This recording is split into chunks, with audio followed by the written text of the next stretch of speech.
नमस्कार। आज हम एक डबल इंटीग्रल करने वाले हैं। एक सिंपल डबल इंटीग्रल है। सिंपल से शुरुआत करते हैं और फिर हम एक एक करके डिफरेंट वेराइटीज इसमें देखेंगे। तो पहले जो आपने इंटीग्रल पढ़ा उतना ही इसके लिए प्रीरिक्विजिट है। अगर उतना आपको आता है तो आप ये इंटीग्रल कर सकते हैं। कुछ बातें ध्यान में रखनी होती है बस, कि हमेशा जो आउटर इंटीग्रल होगा, मतलब जो बाहरी इंटीग्रल है यहाँ पे ये वाला, इसका जो लिमिट्स होगा वो कांस्टेंट होगा। ठीक है। इनर वाले का वेरिएबल लिमिट्स हो सकता है, तो इनर वाले पे ध्यान देना होगा कि अगर उसका लिमिट y के टर्म्स में हो, जैसे वाई स्क्वायर से लेके वाई क्यूब ऐसा कुछ, ठीक है, वाई स्क्वायर से लेके 2 - y, तो पहले इंटीग्रेशन तुम करोगे x के रिस्पेक्ट में।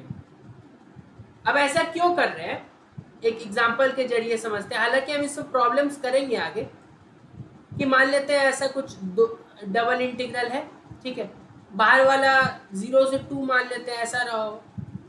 ठीक है, अंदर वाला मान लेते हैं वाई स्क्वायर से 2 - y। अब यहाँ कुछ हमारे पास गिवन है फंक्शन, फिर dx है, dy है। ठीक है,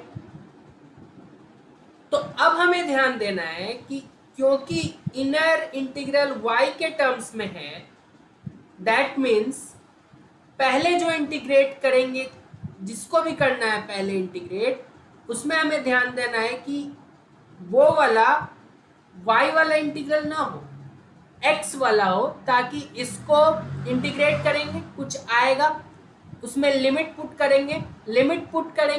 अब क्योंकि लिमिट y के टर्म्स में है, तो ये जो भी आया होगा फाइनली ये y के टर्म्स में बन जाएगा।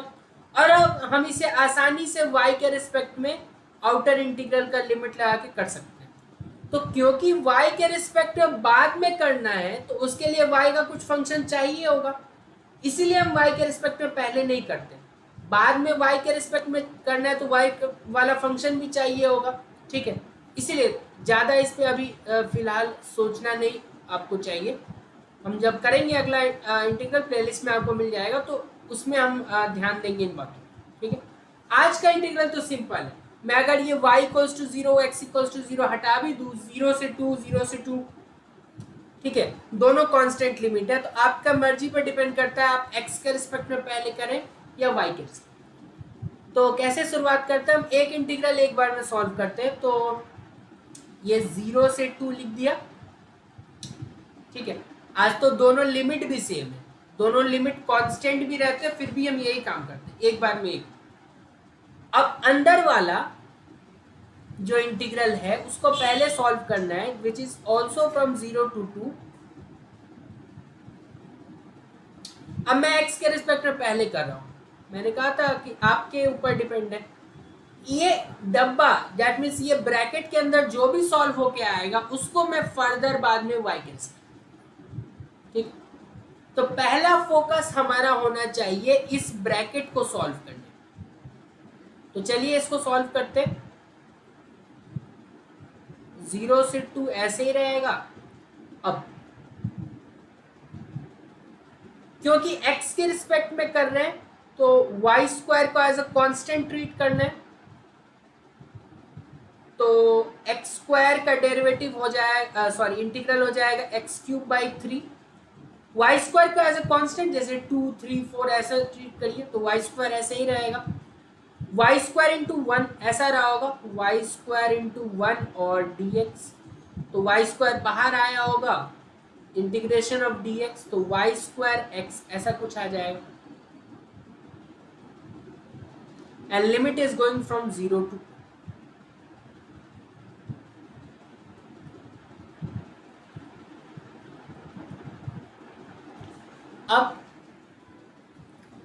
अब फिर से ये जो हमारे पास स्मॉल ब्रैकेट्स हैं उसको सॉल्व करते हैं।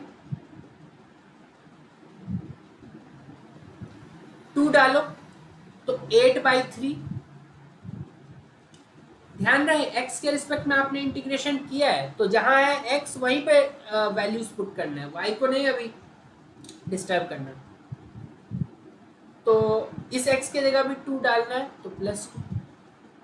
लोअर लिमिट माइनस करके आता, लेकिन क्योंकि दोनों ही 0 हैं तो दोनों ही टर्म 0 करके फाइनली आपके पास बस ये बचेगा। ठीक है, तो मैं ब्रैकेट भी हटा देता हूँ।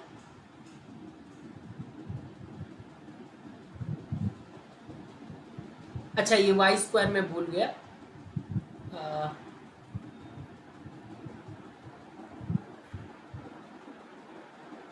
ठीक है, लोअर लिमिट वाला y² तो हट गया होगा क्योंकि x 0 पुट किया, यहाँ x³ में भी x 0 पुट किया। आगे सॉल्व करते हैं। 0 से 2 8/3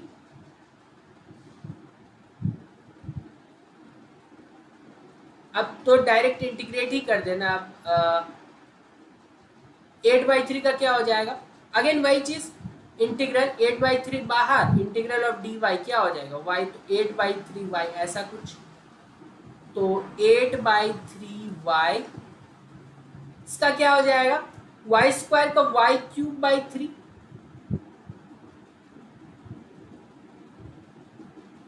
कहां से कहां तक जा रहा है, 0 से लेकर 2,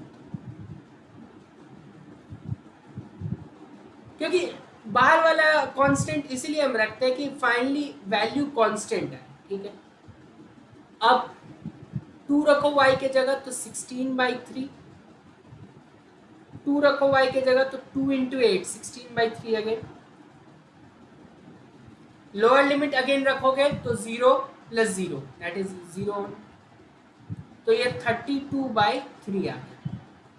ठीक है, तो मैंने थोड़ा ज़्यादा टाइम ले लिया समझाने के चक्कर में, लेकिन ठीक है, हमें ध्यान बस ये रखना था कि इस बार तो दोनों इंटीग्रल कांस्टेंट थे, तो पहले आपका मर्जी, आप पहले y के रिस्पेक्ट में भी कर सकते थे, तो वहाँ पे x² को कांस्टेंट ट्रीट करते, तो x²y + y³/3 ऐसा कुछ आता, फिर आप लिमिट्स पुट करते और फिर x के रिस्पेक्ट में करते। ठीक है, तो पहले हमें इस ब्रैकेट पे ध्यान देना था, इसको सॉल्व करो, जो भी आएगा उसको फिर इस वाले इंटीग्रल में डाल दो एज अ इंटीग्रेंड, तो उसको फिर सॉल्व करो, ऐसे करते करते हो जाएगा। 32/3 हमारा फाइनल आंसर आया।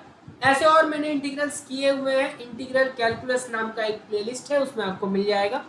बहुत बहुत धन्यवाद।